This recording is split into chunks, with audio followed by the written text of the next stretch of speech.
నమస్తే, welcome to Zee Telugu news. Visakha జిల్లా Elamanchili assembly నియోజకవర్గంలో హోరాహోరీ పోరు సాగుతోంది. వైసీపీ నుంచి సిట్టింగ్ ఎమ్మెల్యే కన్నబాబు రాజే మరోసారి పోటీలో ఉన్నారు. కూటమి నుంచి జనసేన అభ్యర్థి సుందరపు విజయ్ కుమార్ బరిలో ఉన్నారు. ఎలమంచిలిలో ఆయన ఫుల్ గెలుపుపై ధీమాతో ఉన్నారు. అసలు ప్రచారం ఎలా సాగుతోంది, కూటమి సపోర్ట్ ఎంతవరకు ఉంది, ఈ విషయాలన్నీ ఆయన్ని అడిగి తెలుసుకుందాం. నమస్తే సార్. నమస్కారం అండి. సో ప్రచారంలో ఫుల్ బిజీగా ఉన్నట్టున్నారు. ఎలా జరుగుతుంది? ప్రజల నుంచి ఎలాంటి స్పందన వస్తుంది? ప్రజల నుంచి మేము ఊహించిన దానికన్నా చాలా అద్భుతమైన రెస్పాన్స్ వస్తుందండి.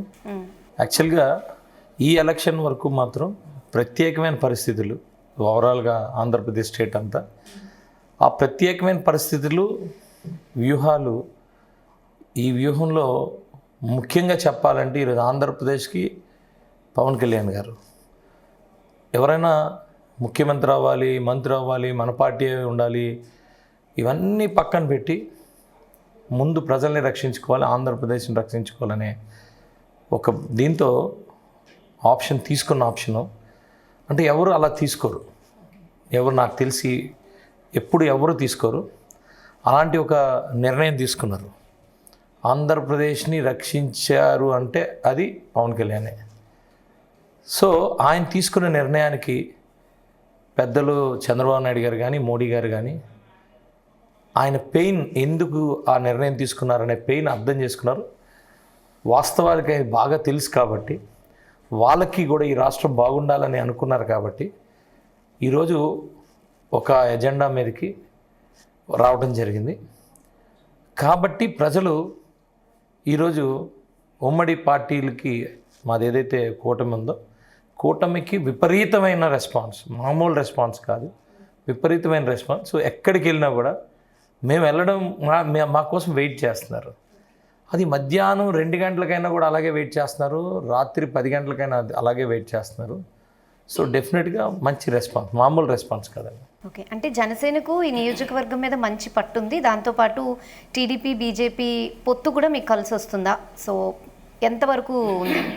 అంటే నేను 2012లో టీడీపీలో జాయిన్ అయ్యి, అప్పుడు కూడా ఇదే కన్నబాబురాజు ఎమ్మెల్యేగా ఉన్నాడు. టీడీపీని టోటల్గా భూస్థాపితం చేసేసాడు. ఎవరన్నా బయటకు వస్తే వాళ్ళ మీద తప్పుడు కేసులు పెట్టడం, వాళ్ళ మీద నరకయాతన పెట్టించేయటం, వాళ్ళకి ఏది దొరకకుండా చేసేయటం, వాళ్ళ నార్మల్ లైఫ్ని విపరీతమైన, అంటే జెండా పట్టుకున్నోడికి, టీడీపీ సింపథైజర్కి మొత్తం వాళ్ళని నరకాలు పెట్టించి అధికార దుర్వినియోగం చేసి ఆ రోజు తెలుగుదేశం పార్టీని ఎక్కడ కనపడనీయకుండా చేశాడు. అప్పుడు నేను రావడం జరిగింది. నేను వచ్చిన తర్వాత ఇక్కడ ఉన్న నాయకులని కలుపుకుని ప్రతి గ్రామ స్థాయిలో ఉన్న నాయకులందరినీ కూడా మళ్ళీ బయటికి తీసుకొచ్చి, తెలుగుదేశం నుంచి బయటికి వెళ్ళిపోయిన వాళ్ళని తీసుకొచ్చి అలా బిల్డ్ చేసుకుంటూ వచ్చాను. ఆ తర్వాత అది ఈరోజు నాకు ఉపయోగపడుతుంది. అంటే మీకు ఎలమంచిలో తెలుగుదేశం సుందరపు విజయ్ కుమార్ని వేరువేరుగా చూడరు. సో ఇద్దరిని కలిపే చూస్తారు. అది నాకు ఇప్పుడు తెలుగుదేశం అలాగే జనసేన తర్వాత పరిణామాల్లో నేను జనసేన బాధ్యతలు తీసుకోవాల్సి వచ్చింది. పవన్ కళ్యాణ్ గారు నాకు పెద్దన్నయ్య. ఓకే, మేము ముగ్గురు అన్నదమ్ములు. మా ముగ్గురికి కూడా పవన్ కళ్యాణ్ గారు, నాగబాబు గారు, మేము మెగా ఫ్యామిలీ, మా కన్నయ్యలు. పవన్ కళ్యాణ్ గారు పెద్ద అన్నయ్య, ఆయన మరి మేము తీసుకోవాలి, తప్పు తీసుకున్నాం. ఆ తర్వాత జనసేన కూడా బిల్డ్ చేసుకుంటూ రావాల్సి వచ్చింది. సో ఈ 2 పార్టీలు కూడా ఈరోజు నాకు 2 కళ్ళలాగా ఈరోజు నాకు ఉపయోగపడింది. కాబట్టి అందరూ కూడా ఈరోజు ఎక్కడ డిఫరెన్స్ లేదండి. ఈ విజయ్ కుమార్ అనేవాడు జనసేన క్యాండిడేట్ అని తెలుగుదేశం అనుకోవట్లేదు, తెలుగుదేశం వచ్చి పనిచేస్తున్నారని జనసేన అనుకోవట్లేదు. తెలుగుదేశం, జనసేన, బీజేపీ ముగ్గురు కూడా ఈక్వల్గా, అసలు తేడా లేదు ఎక్కడ. అలా ఈ కాన్స్టిట్యున్సీ అయితే ప్రత్యేకం. అది అంటే కూటమి పార్టీల్లో సమన్వయం లేదు, వాళ్ళ నుంచి సపోర్ట్ లేదు అనే ప్రచారం జరుగుతుంది. ఇది మీరు యాక్సెప్ట్ చేస్తారా? అంటే ఏ పార్టీ అయినా ఉంటుందండి. ఇంటర్నల్గా మీకు రాజకీయాల్లోని ఆస్పిరెంట్స్ ఉంటారు, ఆశించే వాళ్ళు ఉంటారు. ఇంటర్నల్గా కూడా ఉంటుంది. టీడీపీలోనే ఇప్పుడు కొన్ని కాన్స్టిట్యున్సీలు ఉన్నాయి. ఇంటర్నల్గా వాళ్ళకి పార్టీలకి ఇష్యూస్ ఉంటాయి నాయకుల మధ్యలో. కానీ ఇక్కడ వచ్చేసరికి అలా లేదండి. ఎందుకంటున్నానంటే నాయకుల మధ్యన ప్రాబ్లం ఏమైనా ఉంటే ఉండాలి, కానీ క్యాడర్ మధ్య లేదు. అది నేను క్యాండిడేట్ అవడం వల్ల ఇటు జనసేన కానీ అటు తెలుగుదేశం కానీ అటు బీజేపీ కానీ 3 పార్టీలు కూడా అసలు పార్టీ మాది కాదే, మాకు సీట్ రాలేదే, పక్క పార్టీకి వచ్చిందనే ఫీలింగ్ ఎవ్వరికీ లేదు. అందరితో నాకు రిలేషన్స్ ఉన్నాయి, అందరితో కలిసి పనిచేశాను, అందరికీ ఎప్పటికీ అండదండగా ఉన్నాను. నేను తెలుగుదేశం నుంచి బయటకు వచ్చిన తర్వాత కూడా తెలుగుదేశం ప్రతి కార్యకర్త నాతో, ప్రతి లీడర్ కూడా నాతో మాట్లాడి అవసరమైనప్పుడల్లా వాళ్ళ లీడర్ని ఎలాగైతే టచ్లో ఉంటారో అలాగే ఉన్నారు. కాబట్టి ఇక్కడ నాకైతే కోఆర్డినేషన్ అనేది అసలు నాకు నథింగ్. ఇంకోటి ఏంటంటే వైఎస్ఆర్సీపీ పార్టీ ఈరోజు హయ్యెస్ట్ నెంబర్ ఆఫ్ జాయినింగ్స్ ఒక్క యలమంచిలోనే జరిగింది. మీకు ఆల్మోస్ట్ 70% ఖాళీ అయిపోయింది వైఎస్ఆర్సీపీ. మొత్తం అంతా జనసేనలో జాయిన్ అయ్యారు, కొంతమంది టీడీపీలో జాయిన్ అయ్యారు, కొంతమంది బీజేపీలో జాయిన్ అయ్యారు. సో ఈరోజు వాళ్ళు కూడా అంటే కొన్ని గ్రామాల్లో 2 వర్గాలు, అదొక టీడీపీ జనసేన రెండే ఉన్నాయి, అవి 2 కలిసి పని చేసుకుంటున్నాయి. ఇది ఈ యలమంచి స్పెషాలిటీ ఈ ఎలక్షన్కి.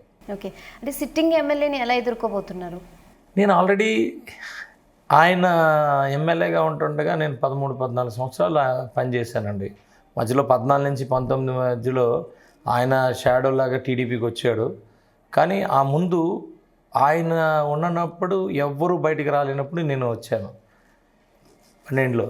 సో 12, 13, 14 సగం నేనే అపోజిషన్ లీడర్గా పనిచేశాను. అప్పుడే ఆయన అంటే మనం నిజాయితీగా ఉంటాం, ఆయనకి బోల్డ్ ఉన్నాయి, మనం ఎట్టి పరిస్థితుల్లో వదలం. అది 100% ఆయనకి నన్నైతే టచ్ చేయడు, నన్ను టచ్ చేస్తే ఇంకా దారుణంగా ఉంటుంది పరిస్థితి. అలాగని ఈ 5 సంవత్సరాలు కూడా ఆయన పని ఆయన నా దగ్గరికి రాడు, ఎందుకంటే నేను వదిలే ప్రసక్తే లేదు. నేను ఎప్పుడు కూడా నేను ఆయన్ని కంట్రోల్లోనే పెడతాం. ఎదుర్కోవడం పెద్ద విషయం ఏం కాదండి. ఓకే, సో అంటే ఎలమంచిలి పంచాయతీ నుంచి మున్సిపాలిటీకి అప్గ్రేడ్ అయినా కూడా అభివృద్ధి జరగలేదనేది ఎక్కువగా చెప్తున్నారు. సో మీరు గెలిచాక ఎటువంటి అభివృద్ధి చేస్తారు? యలమంచిలి మున్సిపాలిటీయే కాదండి, ఇప్పుడు అచ్యుతాపురం ఉంది, ఇది ఒక మహానగరంగా ఈ పాటికే రూపాంతరం చెందాలి. మౌలిక సదుపాయాలు అనేది లేవు. యలమంచిల్లో కూడా పూర్తిగా వాటర్ ఈ రోజుకి లేదు, డ్రైనేజ్ సిస్టమ్ ఈ రోజుకి లేదు. వాస్తవానికి అక్కడున్న లోకల్గా ఎవరైతే కౌన్సిలర్లు లీడర్స్ పనిచేసినా కూడా పరిస్థితులు వాళ్ళకి అంత పెద్దగా రాలా. సో ఎట్టి పరిస్థితుల్లో యలమంచిల్ని నెక్స్ట్ లెవెల్లోకి తీసుకెళ్లే పరిస్థితి ఉంది. First of all basic amenities, drainage system, water, roads, అలాగే ఎలక్ట్రిఫికేషను, అలాగే గ్రీనరీ, అర్బన్ ఫారెస్టైజేషన్ అన్నట్టు గ్రీనరీ ప్రతి ఒక్కరికి కూడా బాగా ఎక్కడికక్కడ గ్రీనరీ ఆ లెవెల్స్ పెంచుతూ ఉండి, తర్వాత రాంబిల్లి అచ్యుతాపురం ఏదైతే ఐఎస్సీజెడ్లు ఇవన్నీ ఉన్నాయో అభివృద్ధి ఉందో దీన్ని యలమంచిలికి మునగపాకకి అనుసంధానం ప్రమాదాలు కూడా ఎక్కువగా జరుగుతున్నాయి. సో హాస్పిటల్ ఫెసిలిటీస్ తక్కువ ఉంది అంటున్నారు. అబ్సల్యూట్లీ హాస్పిటల్ ఫెసిలిటీ నా ముఖ్యమైన ప్రధానమైన నేను రావడం వెంటనే జరిగేదండి. ఎందుకంటే దీని గురించి కేజీహెచ్ కూడా వెళ్ళాల్సి వస్తుంది, మేజర్ ప్రాబ్లమ్స్ వస్తే జనాలు. అదేనండి, ఇప్పుడు ఈఎస్ఐసి హాస్పిటల్, ఈఎస్ఐసి అందరూ కడతారు, ఎంప్లాయీస్ అందరూ కడతారు. ఈఎస్ఐసి ఇక్కడున్న లక్షల్లో 2 లక్షలు 3 లక్షల ఎంప్లాయీస్ ఉంటే ఆ 3 లక్షల మంది ఎంప్లాయీస్ కూడా ఈఎస్ఐసి కడతారు. ఈఎస్ఐసి కట్టిన ఈఎస్ఐసి హాస్పిటల్ని అప్రూవ్ చేసుకొని అప్రూవ్డ్ అయిపోయి ఉంది, అక్కడ ల్యాండ్ ఉంది, అన్నీ ఉంది. కేవలం కోఆర్డినేషన్ లేకుండా, ఎమ్మెల్యే కోఆర్డినేషన్ లేకుండా గాలికి వదిలేయటం వల్ల ఈఎస్ఐసి హాస్పిటల్ రాలా. వచ్చుంటే కొంతమంది కన్నా మనం సేవ్ చేసేది. నా 100% నాకు యలమంచిల్లో అనే కాదు, నాకు హాస్పిటల్ అంటే ఏదైతే గోల్డెన్ పీరియడ్ 21 మినిట్స్, ఆ గోల్డెన్ పీరియడ్ లోపే నేను ఎవరికైనా సరే హాస్పిటల్కి వేచి చూపించాలి. నేను ఆ లోపలే హాస్పిటల్కి రీచ్ అవ్వాలి.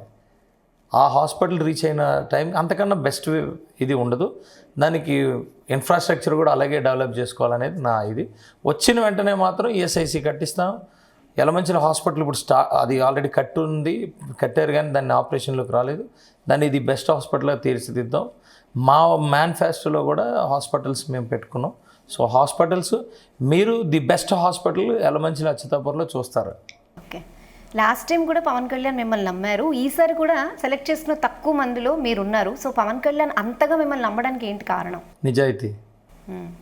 నిజాయితీ ఇప్పటి వరకు ఒక మచ్చ కూడా లేకుండా ఉన్నాం. నిజాయితీగా పనిచేస్తున్నాం, ఒక కమిట్మెంట్తో పనిచేస్తున్నాం. నేను ఏం చేయాలి యలమంచిలికి, నేను ఎందుకు రాజకీయాల్లోకి వచ్చాను అనేది నేను ఆయన నా గురించి కొంత తెలుసు కాబట్టి ఆయన గుడ్డిగా నమ్ముతారు నన్ను. ఆ నమ్మకం 100%. రేపు అనే రోజు యలమంచిలి నియోజకవర్గం ఒక మోడల్ కాన్స్టిట్యున్సీ లాగా తీర్చిదిద్ది నెక్స్ట్ జనరేషన్కి చూపించాలనేది నా కోరిక. డెఫినెట్గా అది ఆయనకి నచ్చింది, అందుకోసం నన్ను నమ్ముతారు. ఓకే, ఆయన గైడెన్స్ ఎలా ఉంటుంది మీతో? 100% గైడెన్స్ ఉంటుందండి. ఆయన యాక్చువల్గా ఆయన థింకింగ్కి దగ్గరలోనే నేను కూడా ఉంటాను. అంటే లైక్ మైండెడ్ పీపుల్. ఆయన ఒకటే చెప్తారు, సంపద సృష్టించాలి, అందరికీ పంచాలి, అందరికీ బాగుండాలనేది. ఆ సంపద సృష్టించే ఒక constituency Yalamanchili constituency. Per capita income ఇప్పుడు గాజువాక్ ఉందనుకోండి, అన్ప్లాన్డ్ సిటీ. నేను అన్ప్లాన్డ్ సిటీ అంటాను. ఈ రోజుకి మనం ఒక హాస్పిటల్ చూడలేము, కానీ ఇక్కడ అన్ని స్కోప్స్ ఉన్నాయి. ఇదంతా కూడా బ్రహ్మాండంగా ఇక్కడ మనం చేయగలుగుతాం. సో డే 1 నుంచి మేబీ ఒక 5 సంవత్సరాలు 10 సంవత్సరాలు లేట్ అయితే అయిపోయి ఉండొచ్చు, కానీ మీరు ఆంధ్రప్రదేశ్లో ది బెస్ట్ సిటీ చూడబోతున్నారు అచ్యుతాపురాన్ని. సో ఇవన్నీ కూడా ఆయనకు తెలుసు కాబట్టి ఆయన మనకి మంచి ఇది సపోర్ట్ ఉంటారని. ఓకే, అంటే రోడ్స్ కూడా జస్ట్ ఈ ఎలక్షన్స్ కోసమే వేశారు అని చెప్తున్నారు జనాలు. సో దాన్ని ఎలా చూడాలంటారు? అదేనండి, యాక్చువల్గా అచ్యుతాపురం నుంచి అనకాపల్లి రోడ్డు యాక్చువల్గా మేము డబల్ రోడ్ చేయాలనేది ఎప్పటి నుంచో ప్లాన్. దానికోసం మేము 2011-12 నుంచి మేము ధర్నాలు చేసుకుంటున్నాం. ఎందుకంటే హ్యూజ్ ట్రాఫిక్ ఉంటుంది. అయితే ఆ రోజు తెలుగుదేశం వచ్చిన తర్వాత దాన్ని డిపిఆర్ చేసాము, అన్నీ ఓకే అని దాన్ని మూవ్మెంట్ చేసాము. అక్విజేషన్లో ల్యాండ్ అక్విజేషన్లో ప్రాసెస్లోకి వెళ్ళిన తర్వాత ఇలా 19లో జగన్మోహన్ రెడ్డి గారు వచ్చారు. అది పూర్తిగా అక్కడి నుంచి గాలికి వదిలేశారు. దానికోసం ముడుకుల మీద కూర్చున్నాం. నేను ఒక 2 రోజులు రోడ్డు మీదే కూర్చున్నాను. అంటే ఒక ఇన్సిడెంట్ జరిగింది ఇక్కడ అచ్యుతాపురంలో. చాలా ఇన్సిడెంట్స్ జరిగినాయి. ఒక ఇన్సిడెంట్ నాకు చాలా చాలా దగ్గరగా చాలా హర్ట్ అయిందండి. అంటే ఒక అబ్బాయి ఇంటి నుంచి జస్ట్ బయటికి వెళ్ళి జస్ట్ రోడ్డు గొయ్యి తప్పించిపోయి పడిపోయి లారీ కూడా చాలా తక్కువ స్పీడ్లో వస్తుంది, ఎక్కేసింది. వాళ్ళ మదరు 3 days దిగులు చెంది ఆ దిగులతో చచ్చిపోయింది. అంటే నేను అంటుంది బాధతో చచ్చిపోవచ్చు, ఎవరినన్నా కత్తి ఊపిడి చేసి ఎవరైనా చేసినా అది వేరుంటుంది. దిగులతో చచ్చిపోవడం అనేది అంతకన్నా నరకం ఇంకోటి ఉండదు. అది చూసిన వెంటనే నాకు అనిపించింది, నేను వెంటనే రోడ్డు మీద కూర్చున్నాను. నాకేం లేదు, నా దగ్గర అధికారం లేదు, నేనేం చేయలేను, ఓన్లీ నేను ప్రొటెస్ట్ చేయడం తప్పితే. నేను రోడ్డు మీద కూర్చున్నాను జంక్షన్లో, నేను ఒక్కడనే కూర్చున్నాను. చాలామంది వచ్చి అడిగారు, నాకు రోడ్డు బావాలి, రోడ్డు కావాలి, గోతులు కప్పాలి అని అడిగారు. ఆ రోజు మధ్యాహ్నం సాయంత్రం వరకు వచ్చారు, ఆర్ఎన్బి వాళ్ళు వచ్చారు. ఆర్ఎన్బి వచ్చిన తర్వాత నేను వాళ్ళకి చెప్పాను, లెక్కలు ఇచ్చాను. ఎంత కెపాసిటీ మీరు వెహికల్స్ ఇక్కడ తీసుకొస్తున్నారు, ఎన్ని వెహికల్స్ తీసుకొస్తున్నారు, దాని ఫీజిబిలిటీ ఏంటి, రోడ్ ఫీజిబిలిటీ అనేది టెక్నికల్గా నేను చెప్పగానే వాళ్ళు ఇంకా రెండో రోజు కూడా అయిందని నన్ను అన్నారు. మినిమం 20-25 days పడుతుందండి ఎంత ఫాస్ట్గా చేసిన అంటే. నేను అప్పటి వరకు కూర్చుంటాను అన్నాను. కానీ రెండో రోజే స్టార్ట్ చేశారు గోతులు కప్పటం. ఓకే, సో అంత చేసిన నాకే ఒక 2 రోజుల్లో నేను గోతులు కప్పించుకున్నప్పుడు 5 సంవత్సరాలు ఎమ్మెల్యేగా ఉండి ఆయన ఏమీ పట్టించుకోలేదు. అనేక మంది చనిపోయారు, వాళ్ళ ఫ్యామిలీస్ కుటుంబాలన్నీ రోడ్డు మీద పడిపోయి. పొద్దున్న ఎవరు వెళ్తారండి ఫాస్ట్గా? మిడిల్ క్లాసో పూర్ పీపుల్ ఫార్మర్స్ వెళ్తారు కదా. ఆ ఇంట్లో పెద్ద ఏదైనా అయ్యాడు అనుకోండి, రోడ్డు మీద పడిపోతారు కదా, పిల్లలందరూ రోడ్డు మీద పడిపోతారు కదా. ఒకవేళ యాక్సిడెంట్ అయ్యి బతికినా కూడా ఎందుకు పనికిరాని పరిస్థితి అనేక మంది ఉన్నాయి, వాళ్ళు రోడ్డు మీద పడిపోతారు. ఇలా అందరూ చాలామంది రోడ్డు మీద పడిపోయారు. ఇది వాళ్ళకి పెయిన్ రాలా. అది లాస్ట్కి వచ్చేసరికి ఎలక్షను ఈ రోడ్డు వేయకపోతే నేను అట్టర్ ఫ్లాప్ అయిపోతానని చెప్పుకొని ఈరోజు ఆర్ఎండ్బి రోడ్డుకి కూడా డబ్బులు తెచ్చుకున్నారు. అది కూడా అబ్సల్యూట్లీ రాంగ్. ఆర్ఎండ్బి ప్రాపర్టీ కూడా డబ్బులు ఎలాగిస్తుంది? అయినా కూడా నేనేమనలేదు. నేను యాక్చువల్గా పట్టుకున్నానంటే అది రాంగ్ థింగ్. ఆర్ఎండ్బి బడ్జెట్లోనే తీసుకురావాలి. ఆయన కూడా మనం వదిలేసాం, అడగలేదు. అంటే మేము ప్రశ్నిస్తూ ఉంటాం, ఆయన కూడా వేయించుకున్నాడు. ఏమంటాడంటే, నా ఎలక్షన్లో మీరు రోడ్డు వేసిన తర్వాత అందు మీద నడిచి వెళ్ళి నాకు ఓటు వేయండి అంటే. చచ్చిపోతున్నారని ఆయన అంటే రోడ్డు వేయలేకపోయాడు, కానీ ఓటు వేసుకోవడానికి మాత్రం రోడ్డు వేసుకుంటారు. అంటే చిత్తశుద్ధి అర్థం చేసుకోండి. సో డెఫినెట్గా నేనైతే మాత్రం మీరు ది బెస్ట్ రోడ్స్ మీరు ఇక్కడ యలమంచిలి అచ్యుతాపురం మొత్తం చూస్తారు. అది కూడా ఎక్కడ అంటే గాజువాక కానీ ఏ ఇండస్ట్రియల్ ఏరియా అయినా సరే అక్కడ ఏ మైనస్లు ఉన్నాయి ఇక్కడ అన్నీ కూడా దాన్ని అధిగమించి ఈ SEZని మేము డెవలప్ చేయాలి. ఇది ఒక సంపద. SEZ అనేది చాలా పెద్ద సంపద ఆంధ్రప్రదేశ్ రాష్ట్రానికి. నా మీద చాలా ఎక్కువ బాధ్యత ఉంది. ఈ సంపదని మరింతగా పెంచి ఆంధ్రప్రదేశ్ రాష్ట్రానికి రెవెన్యూ ఇవ్వబోతున్నాను నేను. అదండి. అంటే ప్రచారంలో మీరు బాగా దూసుకుపోతున్నారు. సో అన్ని సమస్యల గురించి తెలుసుకున్నారా? అన్ని సమస్యలు 14 సంవత్సరాల నుంచి ఇక్కడే ఉన్నాను. నేను హయ్యెస్ట్ మ్యాన్ అవర్స్ వర్క్ చేశాను ఇక్కడ. మీకు అర్థం చేసుకోండి, హయ్యెస్ట్ మ్యాన్ అవర్స్ వర్క్ చేశాను. మార్నింగ్ 5 నుంచి రాత్రి 10, 11, 12 వరకు వర్క్ చేస్తాను నేను. సో నేను ఇప్పుడు 13 ఇయర్స్ అని నేను కోట్ చేస్తే కనీసం normal average man hours spend చేసేదానికన్నా డబల్ ది మ్యాన్ అవర్స్ నేను వర్క్ చేశాను కాబట్టి నాకు తెలుసండి ఏది. మీకు ఇంకా ఏంటంటే వర్షపాతం పెట్టి ఏది ములుగుతుందో చెప్పగలను. వర్షపాతం పెట్టి మా శారదా నది గట్లు ఎక్కడ కొడతాయి కూడా నేను చెప్పగలను. ఇంకా ఇరిగేషన్ వాళ్ళు 5 సంవత్సరాలకు ఒకసారో 3 సంవత్సరాలకు ఒకసారి ట్రాన్స్ఫర్ అయ్యి వస్తారు. నాకు అలా కాదు, నాకు తెలుసు ఎక్కడ ములిగితే ఎన్ని రోజులు పశుగ్రాసం స్టోరేజ్ పెట్టుకుంటారు, ఏ గ్రామం ఎన్ని రోజులు పెట్టుకుంటారు, తర్వాత నెక్స్ట్ వాళ్ళ ఫుడ్ గ్రెయిన్స్ ఎన్ని రోజులు పెట్టుకుంటారో కూడా నాకు అవగాహన ఉంది. అదే అంత అవగాహన ఉంది నాకు. ఓకే, యలమంచిలి నియోజకవర్గ ప్రజలు జనసేనకి ఎందుకు ఓటేయాలి అంటే ఏం చెప్తారు? యలమంచిలి బాగు చేయాలిగా, ఎవరైనా ఓటేయాలి కదా. ఓన్లీ జనసేన అనేది మీకు నిస్వార్థమైన పార్టీ అండి. డెఫినెట్గా నెక్స్ట్ ఫ్యూచర్ రాజకీయం అనేది, ఫ్యూచర్ పాలిటిక్స్ అనేది 100% జనసేన చేస్తుంది కాబట్టి చేస్తుంది. ఇప్పుడు జనసేన తెలుగుదేశం ఇది శ్రీరామ రక్ష ఆంధ్రప్రదేశ్కి కాబట్టే ఓటేయాలి. ఒక రాక్షసుడి నుంచి ఆంధ్రప్రదేశ్ని రక్షించుకోవాలంటే జనసేన తెలుగుదేశం బీజేపీకి వేయాలి. ఒక నియంత నుంచి యలమంచిలిని రక్షించుకోవాలంటే సుందరపు విజయ్ కుమార్కి ఓటేయాలి. ఓకే, అంటే భూ కబ్జాలు కూడా చాలా ఎక్కువగా జరుగుతున్నాయి. స్పెషల్లీ సిట్టింగ్ ఎమ్మెల్యే ఆధ్వర్యంలోనే ఇవన్నీ జరుగుతున్నాయి అనే ప్రచారం ఉంది. మీ వచ్చిన తర్వాత ఎలా ఉండబోతుంది? ఏం ఆయన చేస్తారు? పని అదే కదా, ఆయన పనే అది. తప్పుడు జీవోలు ఇచ్చి జరుగుతున్నాయా ఆక్రమణ? ఆల్రెడీ జరిగినాయి కదా. ఆయన ఒక డొక్కు 800 కారు ఉండేది, ఈరోజేమో వందలాది కోట్లు వేలాది కోట్లు ఆయన దగ్గర ఉంది. ఎక్కడి నుంచి వచ్చింది, ఏం పని చేశాడు, ఏ ఇండస్ట్రీ ఉంది, ఏం కంపెనీ ఉంది, నథింగ్, ఏం లేదు. ఓన్లీ మీరు SEZ స్టార్టింగ్లో లేని భూములకి నోటిఫికేషన్ ఇచ్చి వాళ్ళందరి దగ్గర అమ్మించేసుకొని రైతుల దగ్గర మళ్ళీ నోటిఫికేషన్ క్యాన్సిల్ చేశాడు. ఈరోజు ఎక్కడ భూమి 22 ఏళ్ళు ఉన్నాయి అవన్నీ కూడా ఏదో రకంగా అయితే ఎక్స్ సర్వీస్ మ్యాన్లు పెట్టి వాళ్ళ పేరు మీద వేయించి ఆ గ్రావెల్ తవ్వించేసి అవన్నీ తీసుకుంటాడు. అవన్నీ మేము గవర్నమెంట్ తీసుకుంటుంది. ఎందుకంటే Achutapuram Yalamanchili needs so much of land, చాలా ఎక్కువ ల్యాండ్ కావాలి. ఎందుకంటే రేపు మేము ఇక్కడ బ్రహ్మాండమైన హాస్పిటల్ కట్టుకోబోతున్నాం, ఇక్కడ మంచి మంచి ఆఫీసులు కట్టుకోబోతున్నాం, రేపు ఇక్కడే కస్టమ్స్ ఆఫీస్ కట్టుకోబోతాం, ఇక్కడే అనేకమైన ఇక్కడ కట్టబోతున్నాం. సో అన్నిటికీ మాకు స్పేస్ కావాలి.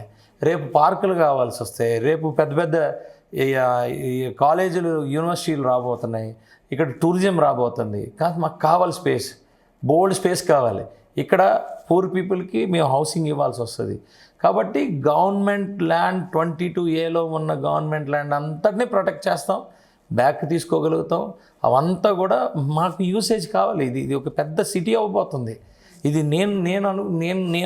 నా కళ్ళ ముందు కనబడుతుంది. అచ్యుతాపురం పెద్ద సిటీ అవ్వబోతుంది. సో డెఫినెట్గా దానికి కావాలి. కాబట్టి ఇప్పుడు ఏదైతే కన్నబాబురాజు తీసుకున్నాడో అవన్నీ వసూలు చేస్తాం, తీసుకొస్తాం ప్రజల కోసం. మనం మంచి మీరు చూడబోతారు కదా రాబోయే రోజుల్లో. ఓకే, సో గెలుపు ఖాయమా? మెజారిటీ ఎంత ఎక్స్పెక్ట్ చేస్తున్నారు? మెజారిటీ గెలుపు అనడం కన్నా నేను ఈరోజు ప్రజల దగ్గరికి వెళ్ళి నేను డైరెక్ట్గా ఓటు అడగట్లేదు, బాధ్యత అడుగుతున్నాను. మీ బాధ్యత నాకు ఇవ్వండి ఓటు రూపంలో. సో నాకు తెలిసినంతవరకు బాధ్యత ఇచ్చే ప్రతి ఓటరు కూడా నాకు ఓటేస్తారు. అది ఎంత మెజారిటీ వస్తుందో మీరు ఊహించండి. బాధ్యత ఇవ్వాలనుకుంటారు. ఓటు ప్రతి నార్మల్ పొలిటీషియన్ ఓటు అడుగుతాడు, నేను బాధ్యత అడుగుతున్నాను. మీరు ఆలోచించండి మెజారిటీ ఎంత వస్తుందో. నేనైతే మాత్రం 2,04,000 ఓట్లు ఉన్న ఓటర్ అందరూ కూడా నాకు బాధ్యత ఇవ్వమని అడుగుతున్నాను నేను, ఇన్క్లూడింగ్ కన్నబాబురాజు. ఆయన బాధ్యత కూడా నేనే తీసుకుంటా. నైస్. సుందరపు విజయ్ కుమార్ గారు. Thank you so much and wish you all the very best. మేము Thank కూడా you అండి. మనస్ఫూర్తిగా Thank you. కోరుకుంటున్నాం. సో చూసారు కదా, ప్రచారంలో జనాలందరితో కలిసి ఎలమంచిలి నియోజకవర్గ ప్రాంత ప్రజల సమస్యల గురించి తెలుసుకున్నాను. డెఫినెట్గా గెలిచాక అన్ని సమస్యలు తీర్చబోతున్నాను అని చెప్తున్నారు జనసేన అభ్యర్థి Sundarapu Vijay Kumar. Stay tune to Zee Telugu news.